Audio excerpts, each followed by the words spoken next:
Hai kelas, hari ini kita akan sambung lihat 7.3 penentangan masyarakat tempatan terhadap kuasa barat kerana kita tahu masyarakat tempatan ini bangkit menentang British. Kita telah lihat 7.1 matlamat dan bentuk penentangan mereka serta 7.2 sistem pentadbiran barat yang telah meninggalkan kesan terhadap kuasa pemerintah dan kehidupan masyarakat tempatan. Jadi 7.3 ni kita akan fokus penentangan mereka. Okey, pada peringkat awal penentangan ni sebenarnya menunjukkan kejayaan, tetapi kemudiannya British bertindak agresif. Agresif maksudnya ganas sikitlah untuk menghapuskan penentangan ini. Jadi persoalan di sini kita kena fikir, apakah yang menyebabkan penentangan ini berjaya pada peringkat awal? Okey, dan persoalan juga timbul, apa yang menyebabkan penentangan ini gagal kemudian? Okey, so peringkat awal ni dikatakan berjaya kerana kekuatan strategi. Contoh, muafakat. Kedua, membina kubu pertahanan. Ketiga, penggunaan teknologi persenjataan. Keempat adalah perundangan. Dan kelemahannya dikatakan kemudiannya disebabkan dapat dihalang mudah oleh British kerana penentangan senjata. British gunakan senjata. Kedua adalah ancaman perundangan barat. Yang ketiga sebab pembesar sultan gagal mentafsir perjanjian. Dan terakhir sekali kehebatan British lah, iaitu membuat tipu muslihat. Okey, kita lihat kekuatan dia. Okey, muafakat ni kita tahulah sepakat, kita bersetuju secara persepakatan lah membuat sesuatu. Ini boleh dilihat di Perak melalui pembesar Datuk Maharaja Lela. Kita tahu bahawa Sultan Abdullah, Ngak Ibrahim, Datuk Maharaja Lela, Datuk Sago ni dan pembesar Melayu lain mereka mengadakan pakatan sulit untuk menghapuskan JWW Best. Sebanyak 7 kali dalam mesyuarat yang telah mereka lakukan sehingga mereka berjaya membunuh JWW Best di Pasir Salak pada 7 November. Tetapi dalam 7 mesyuarat ni, dia ada banyak mesyuarat yang penting. Okey, kita lihat mesyuarat mana. Okey, antaranya adalah mesyuarat ni lah pada 16 Oktober 1874. Satu lagi mesyuarat penting di Durian Sebatang, iaitu mereka hadir berjabat tangan dan mengangkat sumpah untuk tidak akan memungkiri perjanjian yang pernah dibuat pada 21 Julai 1875.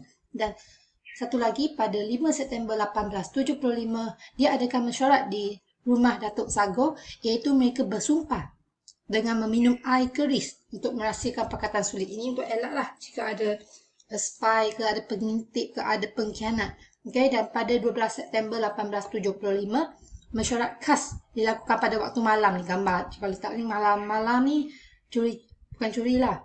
Senyap-senyap kita mesyuarat nak bunuh dia bebas macam yang nak rancang strategi di Istana Sultan Ismail di Belanja. Okay.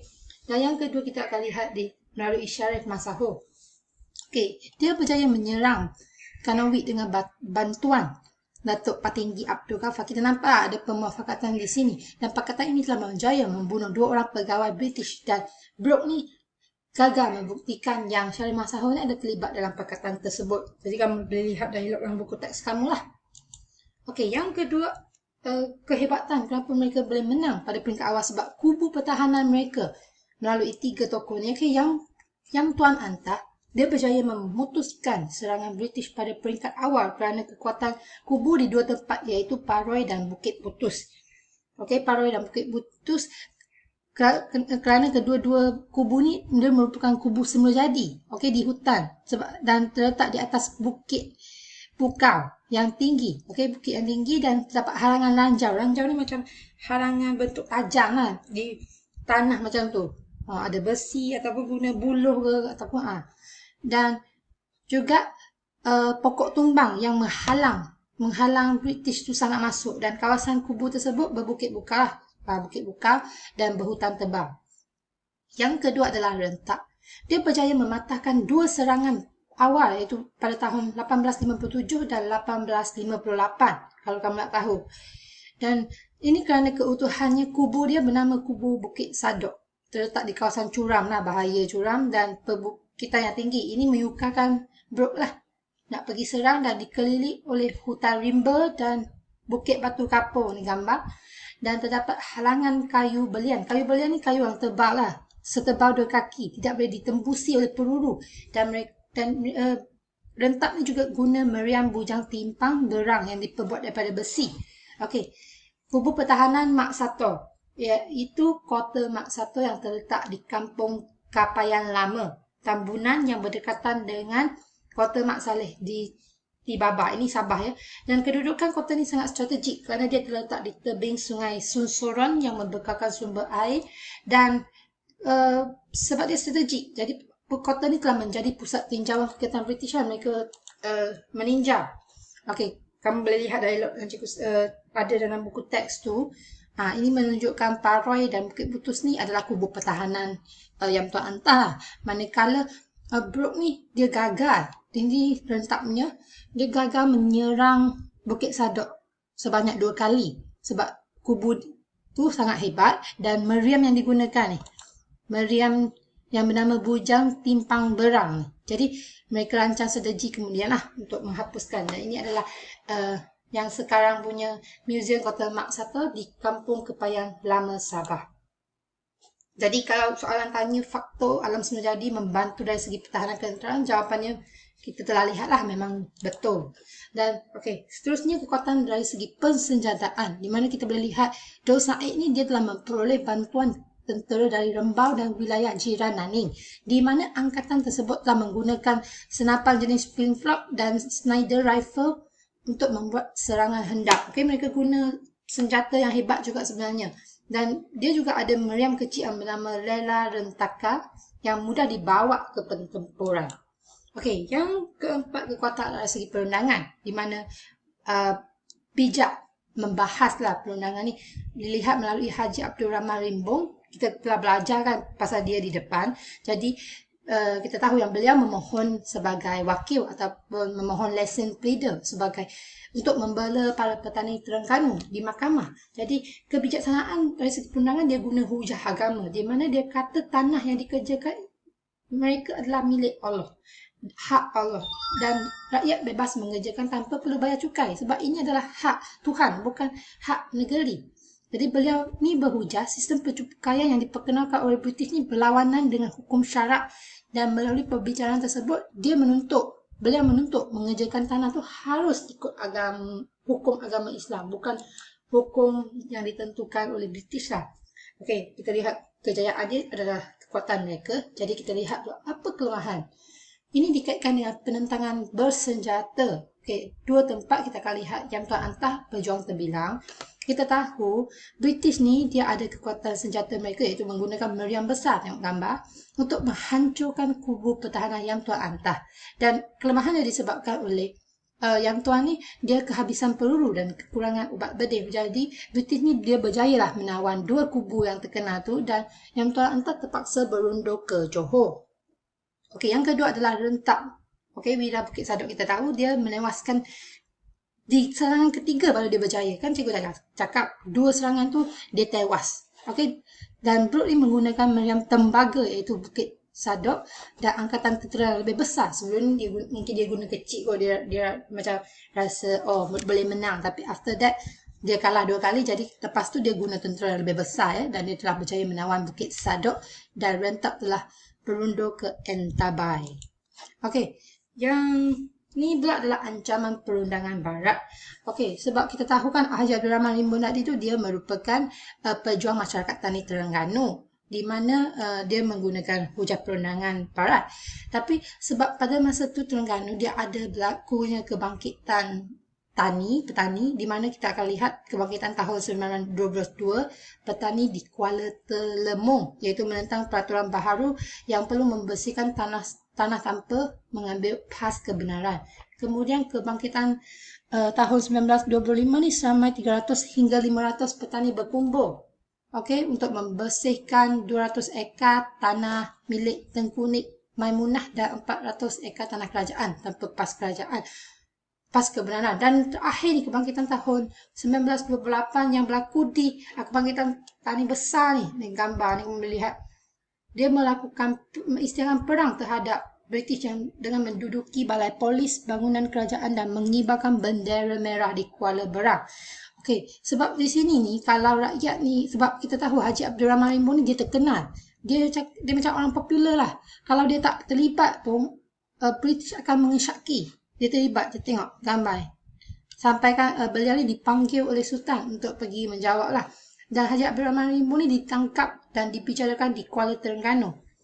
Dan dia telah dijatuhi hukuman buang negeri ke Mekah atas kesalahan menghasut. Inilah cara dia nak British nak menyekat Haji Abdul Rahman Rimbong ni, sebab dia kan macam wakil lah, menjadi ketua orang popular. Kalau rakyat biasa bangkit menentang pun, orang akan katkan dia. Jadi dia ni ditangkap oleh British lah kerana disyaki bersubahat dan menghasut. Okey, seterusnya adalah gagal mentaksir perjanjian. Ini berlaku di Perak, iaitu Datuk Maharaja Daula Pahlawan Melayu, di mana tindakan Sultan dan Pembesar Perak ni dia mencabar perjanjian Franco, tetapi menemui kegagalan lah.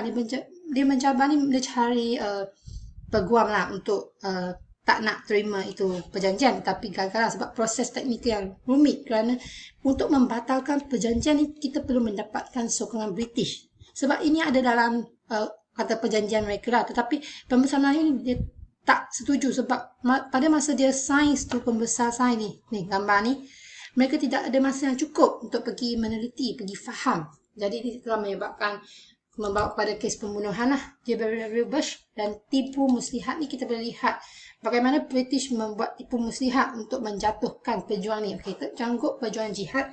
Jihad ni macam menegakkan perjuangan yang betul lah mengikut Islam. Okay? Jadi British ni telah mendesak Sultan Muhammad IV Kelantan ni mengisytiharkan perjuangan Tok Jangguk tu sebagai pendehaka. Sedangkan kita tahu Tok Jangguk ni macam penjuang lah. Tapi disebabkan British dia tak tahu nak lawan macam mana, dia guna Sultan. Sebab Sultan ni rakyat taat setia. Jadi rakyat hormati Sultan. Jadi apabila Sultan campur tangan, jadi rakyat tidak akan berani untuk melakukan apa-apa, termasuk terlibat dalam perjuangan. Jadi muslihat British ni telah berjaya menakutkan rakyat supaya tidak menyokong atau menyertai perjuangan Tok Jangguk. Okey, seterusnya adalah Mak Saleh. Mak Saleh ni SPUB guna tipu muslihat dengan melemahkan pejuang beliau. Di mana kita tahu dalam rundingan pendamaian Menggatal tu, SPUB berikan dia daerah Tambunan untuk takbir, tapi selepas tu dia tarik balik. Dan masa tu Mak Saleh pun sudah macam tak berapa kuat dan akhirnya kenalah. Dan seterusnya adalah kegagalan penentangan masyarakat tempatan. Dalam buku teks kamu kita akan lihat secara menyeluruh kenapa mereka boleh gagal.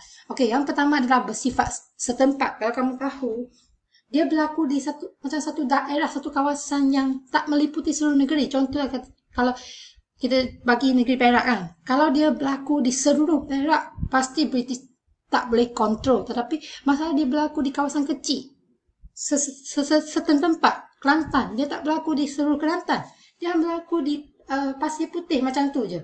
Jadi tempat lain tu okey. Jadi tak kuatlah masyarakat menentang. Jadi British dapat hapuskan lah. Yang kedua disebabkan oleh sokongan, di mana sokongan tersebut tidak menyeluruh.